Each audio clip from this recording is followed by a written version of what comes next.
the space station. I hope that you all can hear me okay. I'm giving away free advice from outer space right now. If you guys need to know anything about anything that I might know about, you're welcome to ask away. And it's kind of arrogant to think that you can answer people's problems, have answer to people's problems. But maybe it's not. Maybe I do have the answer to some people's problems.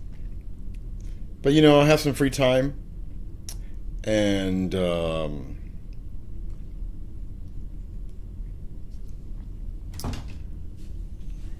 my friends are texting me right now. So go ahead, ask away. I could see comments from YouTube, I could see comments from Facebook, and comments from Twitch, and comments from Earth, basically. And so whenever you're ready, go ahead and ask any questions. Consider me a what do you call it? A sage, a guru, that area in Greece, or an oracle, right? Consider me an oracle. Go ahead. I'm waiting. I'll just drink my coffee right here. You can watch me drink this coffee.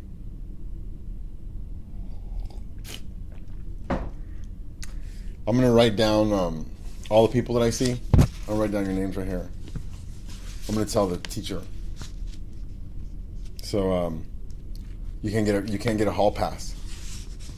You want a hall pass? You want a hall pass?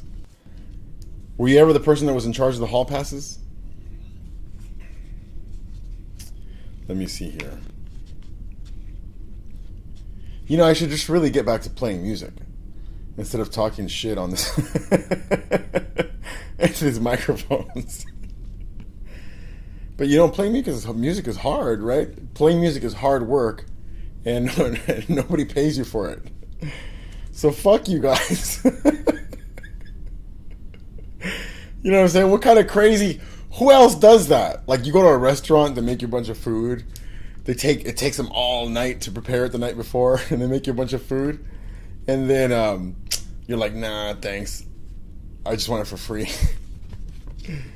Or better yet, let me get it for 6 of a penny.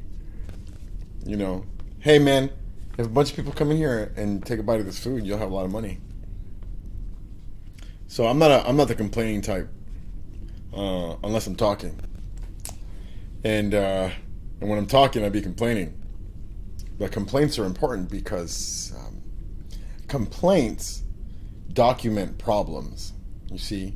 And if you don't complain, there's this saying in Spanish that goes, el niño que no chilla, no mama, which means the baby that doesn't cry doesn't get any milk. So you need to cry. All I gotta tell you, it's so sterilized in the space station. There's no virus, there's no COVID up here. It's time. I know it's early back where I'm from, but it's time to go to bed here pretty soon, because that's how it works over here. And let me see here.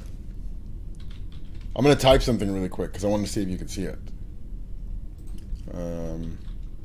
Hi,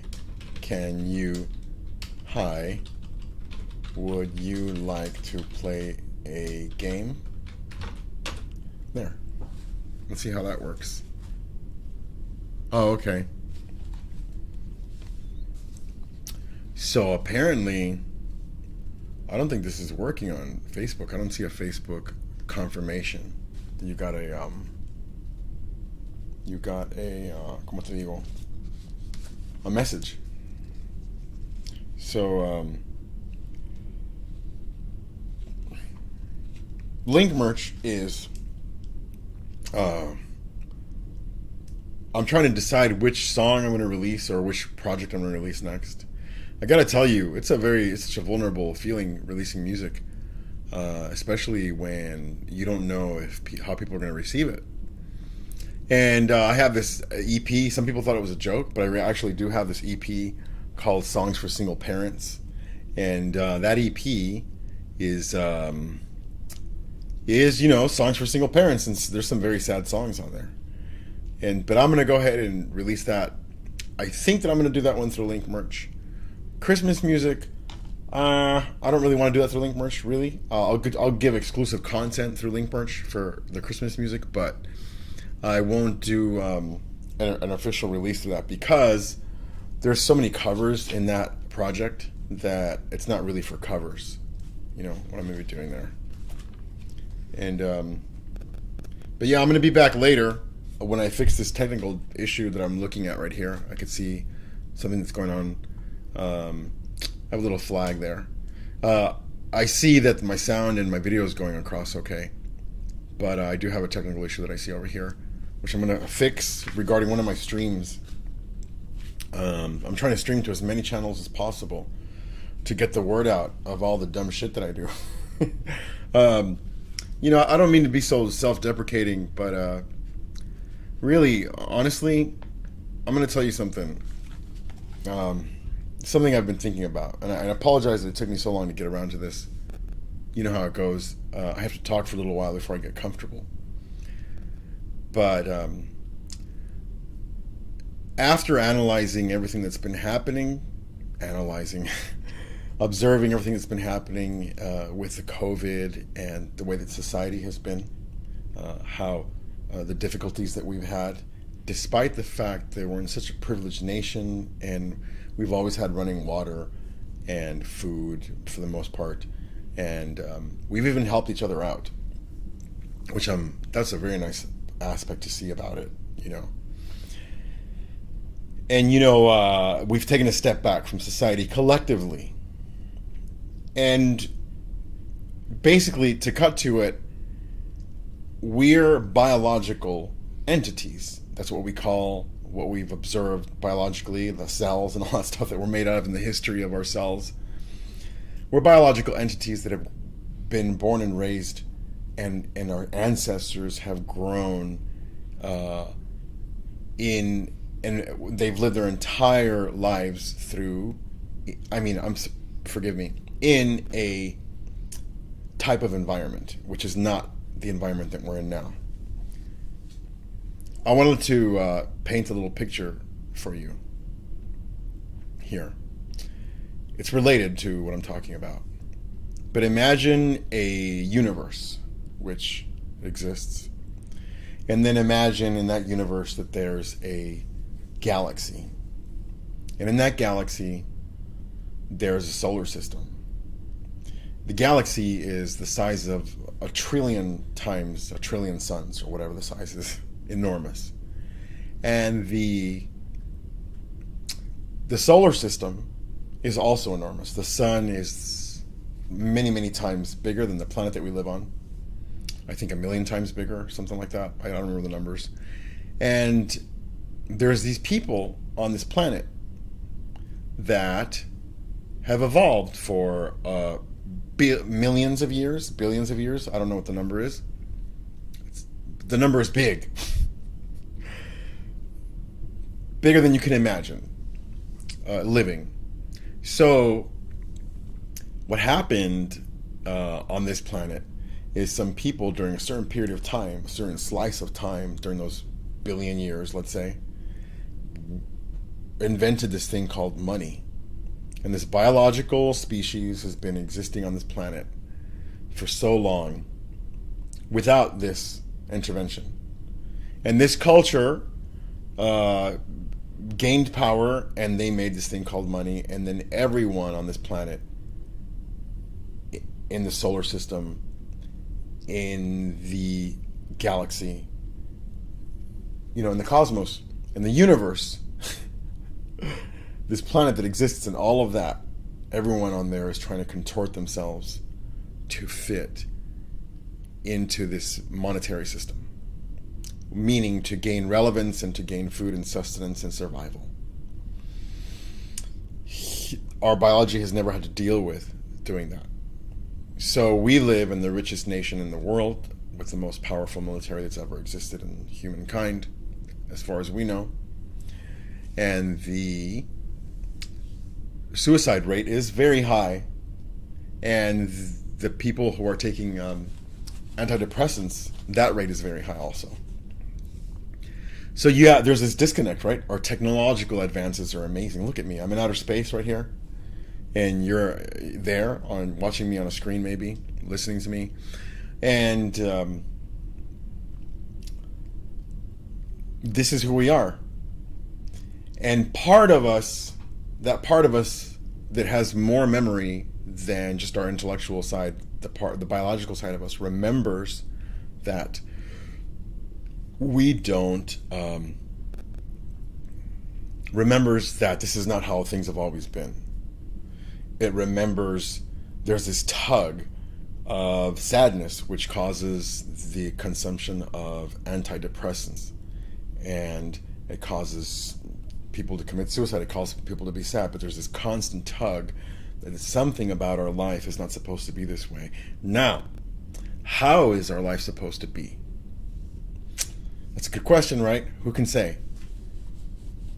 But the thing is, I think that is what living is. You look at the night sky, you look at those stars and where we live, and I think that our primary job has been to figure out what life is about. And what does that mean? Does that mean that life is about, you ask someone, well, I've been sailing and I've traveled the world and I've seen all of the cultures. Yes, that's a part of life, of course. But that's kind of a consumer perspective, meaning that you're acquiring and consuming cultures, your things with your eyes and your ears. And that's necessary, and it's beautiful too. Many cultures are so wonderful all around the world, and even here across the country. So, some awful cultures too. But is that what life is about?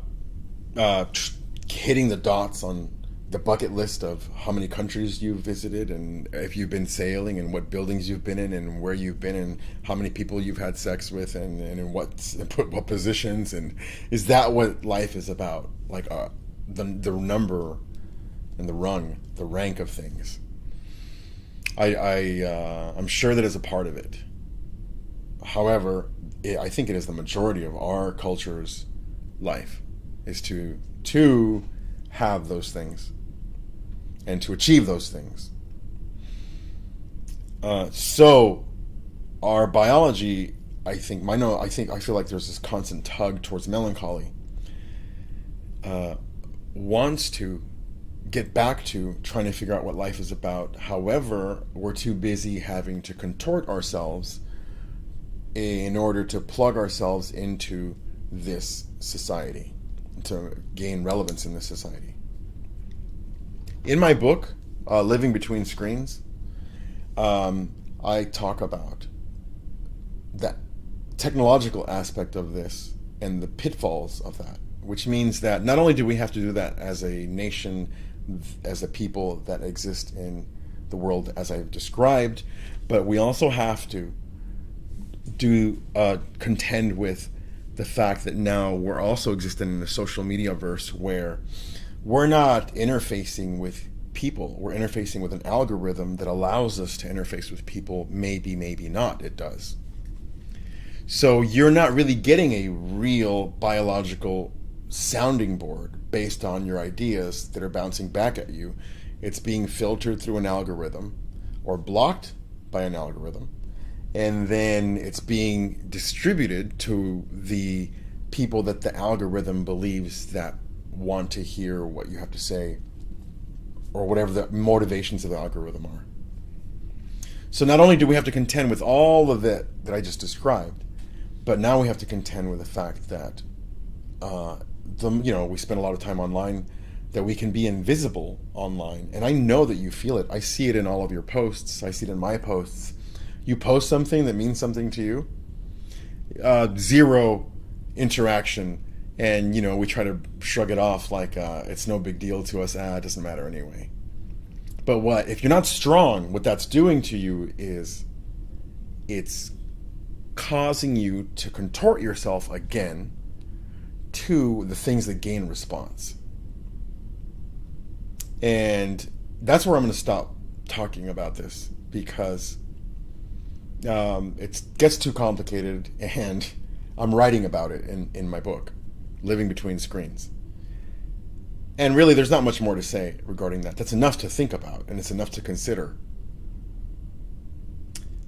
One other thing that has to do with all of this as a whole is that this topic is so big that it takes a certain mindset to even hang on to it, because it's so big that when you're looking in certain areas of it, other parts of it start to disappear, right? Because the horizon is so vast.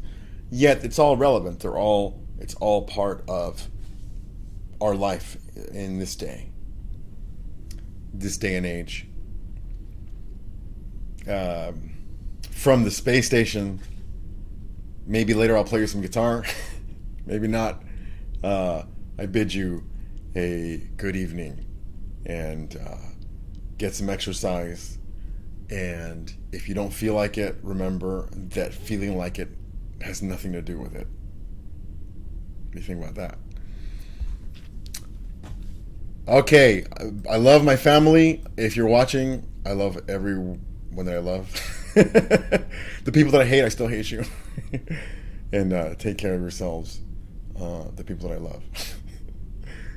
All right, I'm not an angel.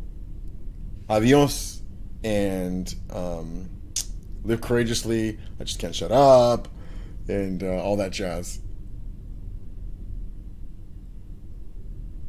Bye.